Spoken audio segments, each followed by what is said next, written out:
Selamat pagi, terima kasih atas kesempatan yang diberikan kepada saya. Saya atas nama Carolina Binsasi dengan NPM 33230020.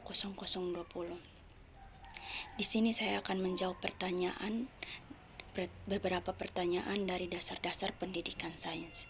Pertanyaan yang pertama, jelaskan bagaimana tahap-tahap perkembangan sains di Indonesia. Jawab, ciri khas manusia. Karena manusia adalah satu-satunya makhluk hidup yang mengembangkan pengetahuan secara sungguh-sungguh. Nomor 2, sebutkan 10 metode pembelajaran yang dapat diterapkan dalam pembelajaran sains dalam kelas. Metode yang pertama, metode diskusi. Metode yang kedua, metode demonstrasi. Yang ketiga, metode simulasi. Yang keempat, metode tanya jawab. Yang ketujuh, metode eksperimen. Yang kedelapan, metode studi lapangan. Yang ketujuh, metode penguasaan. Yang kedelapan, metode kompetitif. Yang kesembilan, metode berbasis proyek.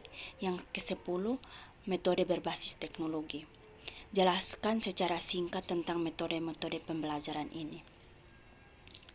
Secara singkat, cara pendidik memberikan pembelajaran dan cara peserta didik menerima pembelajaran.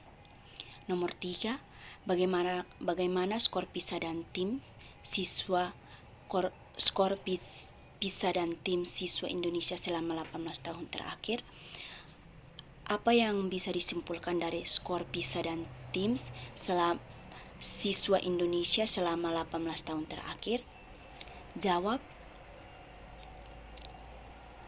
Indonesia tidak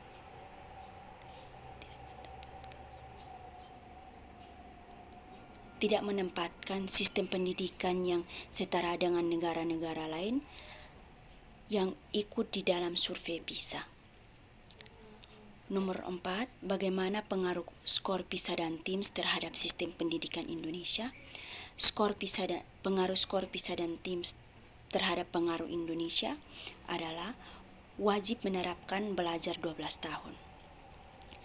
Yang kelima, sebutkan dan jelaskan 26 episode yang ada pada kurikulum Merdeka.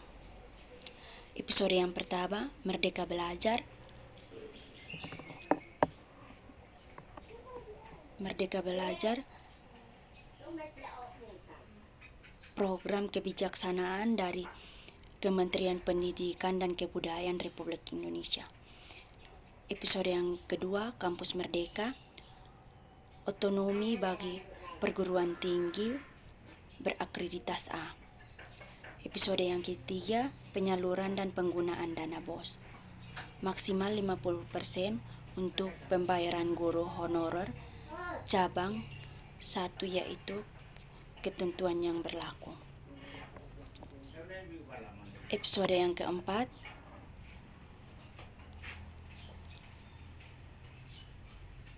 pergumulan organisasi penggerak, mendorong ribuan sekolah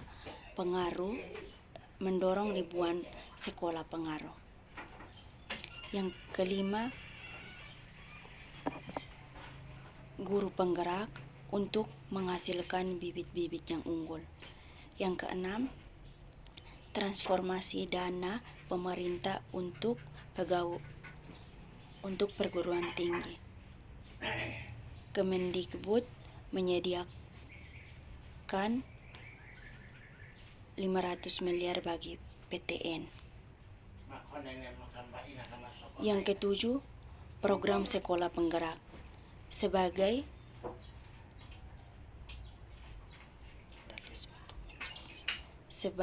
katalis untuk menjawab pendidikan.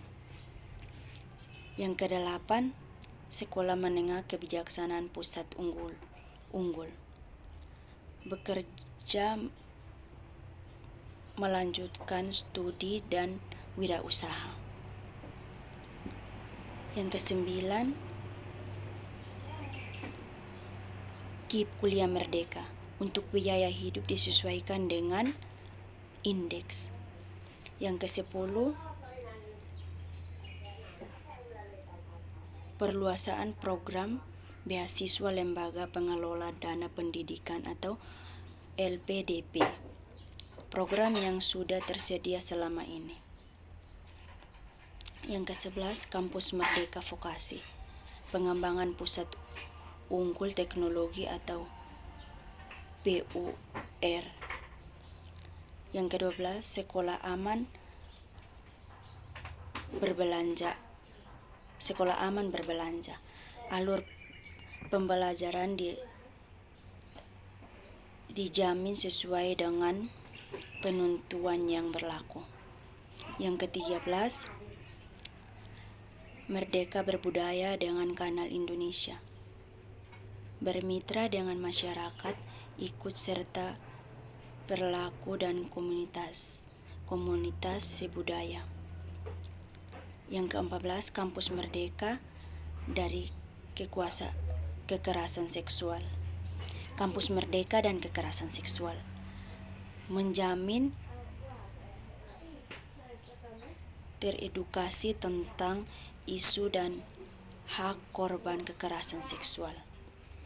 Yang ke-15, Kurikulum Merdeka dan Platform Merdeka Mengajar. Sekolah menentukan kurikulum yang akan dipilih. Yang ke-16, akselerasi dan peningkatan pendalaman PAUD dan pendidikan kesehatan. Yang ke-16, akselerasi dan peningkatan pendalaman PAUD dan pendidikan kesehatan. Nilai satuan biaya POB, PAUD, BOP bervariasi sesuai dengan karakteristik daerah. Yang ke-18, Merdeka Berbudaya dengan dana Indonesia. Dana pokok dan dana Indonesia tidak akan pernah digunakan. Yang ke-19, Raport Pendidikan Indonesia diluncurkan untuk membantu satuan pendidikan. Yang ke-20, praktisi mengajar. Kemendikbudristek mengandung pergaulan tinggi untuk membuka mata kuliah. Yang ke-21, dana abadi perguruan tinggi. Perlu ditingkatkan agar kampus-kampus dapat bersaing di tingkat dunia. Yang ke-22, transformasi seleksi masuk perguruan tinggi dibutuhkan untuk menyambung transformasi. Yang ke-23, buku bacaan bermutu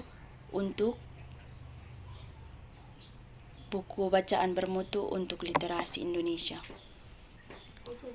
untuk melengkapi berbagai program pengetahuan literasi. Yang ke-24,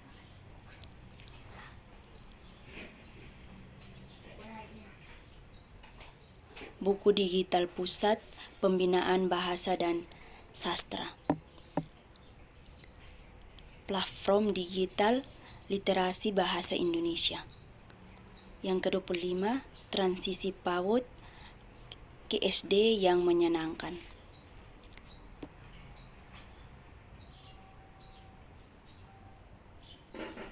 Menetapkan kebutuhan yang mendasari tinggi PAUD. Yang ke-26, transformasi standar nasional dan antrasi pendidikan tinggi. Pendidikan tinggi yang semula berjumlah 39 kini disederhanakan menjadi 8 saja.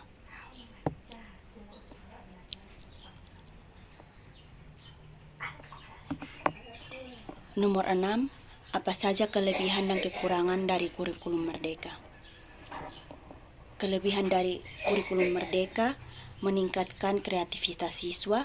Kelemahan dari kurikulum merdeka mengurangi standarisasi pendidikan. Nomor 7, apakah Anda setuju Indonesia perlu harus mengubah kurikulum pendidikannya? Jelaskan jawaban Anda.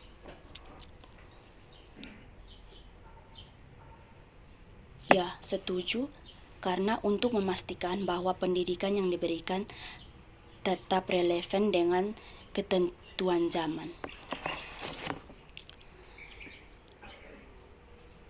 Demikian presentasi dari saya. Sekian dan terima kasih.